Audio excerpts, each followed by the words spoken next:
vous écrivez Castro, ce grand méconnu, affable et cultivé. Le dictateur qui a étouffé Cuba, ça, à un moment donné, ça n'est pas entré en ligne de compte? Ça vous a pas fait changer d'avis? Non, pour la raison que à Cuba, j'étais dans un groupe de gens, un peu de tous les pays, qui ne s'occupaient que de la révolution à l'extérieur.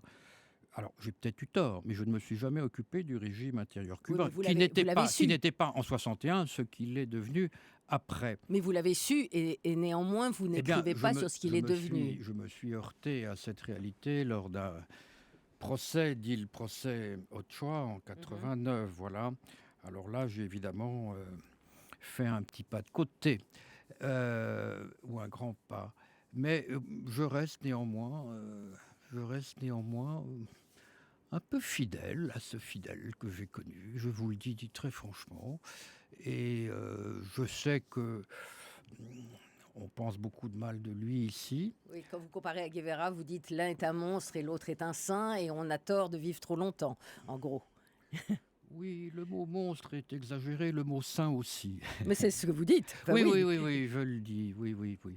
Mais non, non, moi, ça reste une très belle époque de ma vie et où j'ai été confronté à l'action brute, brutale, directe, et ça rend un peu plus intelligent finalement. Non, non, je n'ai rien à redire. Alors sur l'action justement et l'action aujourd'hui, vous écrivez Je ne peux qu'avouer une certaine compassion pour les nouveaux djihadistes de chez nous, les malheureux pour avoir pris au pied de la lettre les appels du gouvernement et des médias pour renverser un tyran syrien par tous les moyens se retrouvent au trou inculpés de terrorisme. Ah, vous l'avez écrit avant janvier 95, mais vous l'avez quand même publié après novembre.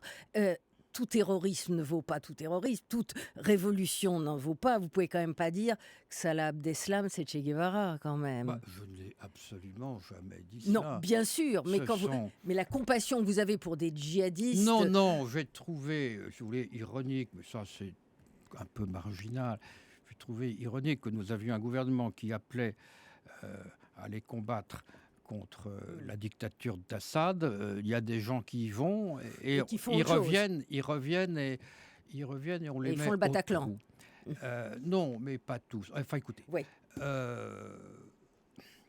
y a le mot terrorisme, il ne faut pas l'utiliser à la légère parce que il concerne beaucoup de monde, dont certains sont devenus des héros, même des saints pour nous. Je pense aux résistants.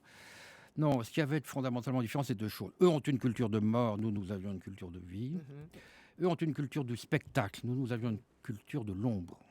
Car ce sont des gens qui se donnent en spectacle. Au fond, ils sont victimes, si j'ose dire, de l'hégémonie médiatique, tous ces jeunes gens. Ils veulent avoir leur bobine à la télé, ils veulent qu'on parle d'eux. Ce n'était pas du tout notre problème. Et surtout, il était pour nous impensable de s'attaquer à des civils. Ne confondons pas, ne confondons pas.